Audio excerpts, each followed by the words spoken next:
ನಮಸ್ಕಾರ ಎಲ್ಲ ವಿದ್ಯಾರ್ಥಿಗಳಿಗೆ ಇನ್ನೊಂದು ವಿಡಿಯೋಗೆ ಸ್ವಾಗತ. ನಿಮಗೊಂದು ಮೇಜರ್ ಅಪ್ಡೇಟ್ ಬಂದಿದೆ KA ಕಡೆಯಿಂದ.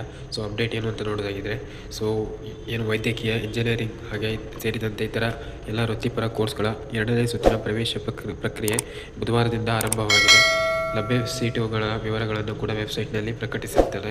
ಅಭ್ಯರ್ಥಿಗಳು ಗುರುವಾರದಿಂದ ಅಂದರೆ ನಾಳೆ ಆಗಸ್ಟ್ 21ರಿಂದ ಇಚ್ಛೆ ಅಥವಾ ಆಯ್ಕೆಗಳನ್ನು ಬದಲಿಸುವಂಥದ್ದು ಅಥವಾ ತೆಗೆಯುವ ಅಂದರೆ ಡಿಲೀಟ್ ಮಾಡುವಂತಹ ಒಂದು ಕೆಲಸವನ್ನು ಕೂಡ ಮಾಡಬಹುದು. ಏನು ಆಗಸ್ಟ್ 25ರವರೆಗೆ ನಿಮಗೆ ಏನು ಆಪ್ಷನ್ ಎಡಿಟ್ ಮಾಡಲಿಕ್ಕೆ ಅವಕಾಶವನ್ನು ಕೊಟ್ಟಿರ್ತಾರೆ. ಹಾಗೆ ಆಗಸ್ಟ್ 29ಕ್ಕೆ ಸೀಟು ಹಂಚಿಕೆಯ ತಾತ್ಕಾಲಿಕ ಫಲಿತಾಂಶವನ್ನು ಪ್ರಕಟಣೆ ಮಾಡ್ತಾರೆ. ಹಾಗೆ ಆಯುರ್ವೇದ ಕೋರ್ಸ್ಗಳ ಸಿಟ್ ಮ್ಯಾಟ್ರಿಕ್ಸ್ ಕೂಡ ಆಲ್ರೆಡಿ ರಿಲೀಸ್ ಆಗಿದೆ. ನಾನು ಆಲ್ರೆಡಿ ನಿಮಗೆ ಲಾಸ್ಟ್ ವಿಡಿಯೋದಲ್ಲಿ ಅಪ್ಡೇಟ್ ಕೊಟ್ಟಿದ್ದೀನಿ.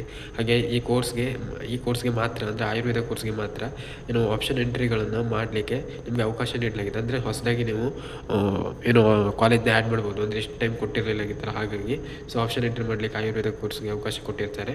ಹಾಗೆ ಮೊದಲೇ ಸುತ್ತಿನಲ್ಲಿ ಏನು ಚಾಯ್ಸನ್ನು ಆಯ್ಕೆ ಮಾಡಿಕೊಂಡು ಪ್ರವೇಶ ಪಡೆದಿರುವಂಥ ವಿದ್ಯಾರ್ಥಿಗಳಿಗೆ ಇದು ಅನ್ವಯವಾಗಲ್ಲ. ಇದು ಯಾರ್ಯಾರಿಗೆ ಏನು ಇಚ್ಛೆ ಅಥವಾ ಆಯ್ಕೆಗಳನ್ನು ದಾಖಲಿಸಲಿಕ್ಕೆ ಅವಕಾಶ ಇರುತ್ತೆ ಅಂತ ನೋಡೋದಾಗಿದ್ದರೆ ಚಾಯ್ಸ್ 2 ಹಾಗೂ ಚಾಯ್ಸ್ 3 ಸೆಲೆಕ್ಟ್ ಮಾಡಿದಂತಹ ವಿದ್ಯಾರ್ಥಿಗಳಿಗಾಗಿರುತ್ತೆ. ಇಷ್ಟಾಗಿತ್ತು ಸ್ನೇಹಿತರೆ, ಒಂದು ಬಿಗ್ ಅಪ್ಡೇಟ್ ಆಗಿತ್ತು ಇದು. ನಾಳೆಯಿಂದ ನೀವು ಮಾಡ್ಬೋದು. ನಾಳೆಯಿಂದ ಅಂತ ಹೇಳಿದರೆ ಆಗಸ್ಟ್ 21ರಿಂದ ನೀವು ಏನು ಆಪ್ಷನ್ ಎಂಟ್ರಿ ಮಾಡ್ಬೋದು, ಎಡಿಟಿಂಗ್ ಮಾಡ್ಬೋದು, ನಿಮಗೆ ಅವಕಾಶವನ್ನು ಕಲ್ಪಿಸಿರ್ತಾರೆ. ಕರೆಕ್ಟಾಗಿ ಮಾಡಿ. ಇದಕ್ಕೆ ಸಂಬಂಧಪಟ್ಟಂತೆ ಇನ್ನೂ ಅನೇಕ ಅಪ್ಡೇಟ್ಸನ್ನು ತರ್ತಾನೆ ಇರ್ತೀನಿ. ಅದಕ್ಕೂ ಸಬ್ಸ್ಕ್ರೈಬ್ ಆಗಿರಿ, ಯಾವುದೇ ಅಪ್ಡೇಟನ್ನು ಮಿಸ್ ಮಾಡ್ಕೋಬೇಡಿ. Thank you for watching.